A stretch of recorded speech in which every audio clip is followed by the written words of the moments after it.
His story is his story.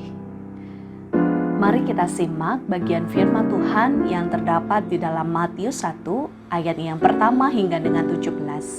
Namun kita tidak akan membaca seluruh ayat ini, kita hanya menyimak di dalam ayat ke-17.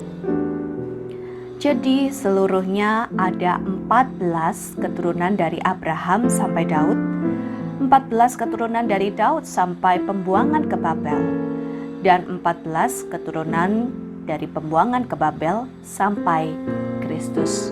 Demikianlah firman Tuhan. Di abad pertama Masehi, pengharapan tentang Mesias itu sangat marak. Konsep mesianis yang beredar juga cukup beragam. Dan salah satu konsep yang dominan adalah Mesias adalah keturunan dari Daud. Aspek Mesias ini juga diyakini dan diajarkan di dalam Matius 1 ini, di dalam silsilah yang kita baca. Buktinya sangat mudah kita menemukan nama Daud di dalam silsilah ini. Matius memang terlihat menekankan bahwa Yesus itu adalah anak Daud dibandingkan dengan Abraham. Meskipun Tuhan Yesus adalah anak Abraham, tetapi juga nama Daud itu terlebih dahulu muncul di dalam ayat pertama.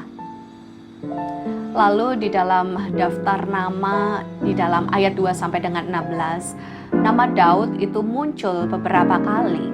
Sekaligus juga menjadi titik pusat di kelompok yang pertama dan kedua. Dari Abraham ke Daud, dari Daud ke pembuangan dan pembuangan ke Yesus Kristus. Sebagai keturunan raja yang terbesar di dalam Israel, Yesus Kristus memang terlihat sangat mengagumkan. Tetapi ini bukan akhir dari kisah ceritanya. Masih ada sisi lain atau sisi gelap di dalam riwayat silsilah Mesias ini. Jika kita mencermati silsilah di pasal 1 ayat 1 sampai dengan 17, kita akan menemukan beberapa keunikan silsilah ini. Keunikan ini bertabrakan dengan pandangan budaya pada saat itu. Matius menyertakan 4 nama perempuan di dalam silsilahnya. Dan bahkan beberapanya bukan dari hasil keturunan orang Yahudi murni.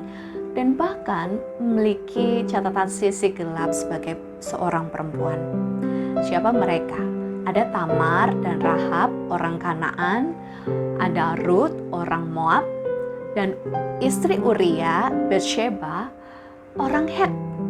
Tamar itu berzina dengan Yehuda mertuanya di dalam Kejadian 38. Rahab adalah seorang pelacur dari Yeriko di dalam Yosua 2 ayat 1 sampai dengan 24. Ruth adalah janda dari Moab yang nyaris kehilangan harapan hidupnya di dalam Rut 1 sampai dengan 2. Betsheba adalah istri Uria yang diajak berzina dengan Daud dalam 2 Samuel 11 sampai dengan 12. Kehidupan perempuan-perempuan ini jauh dari ideal.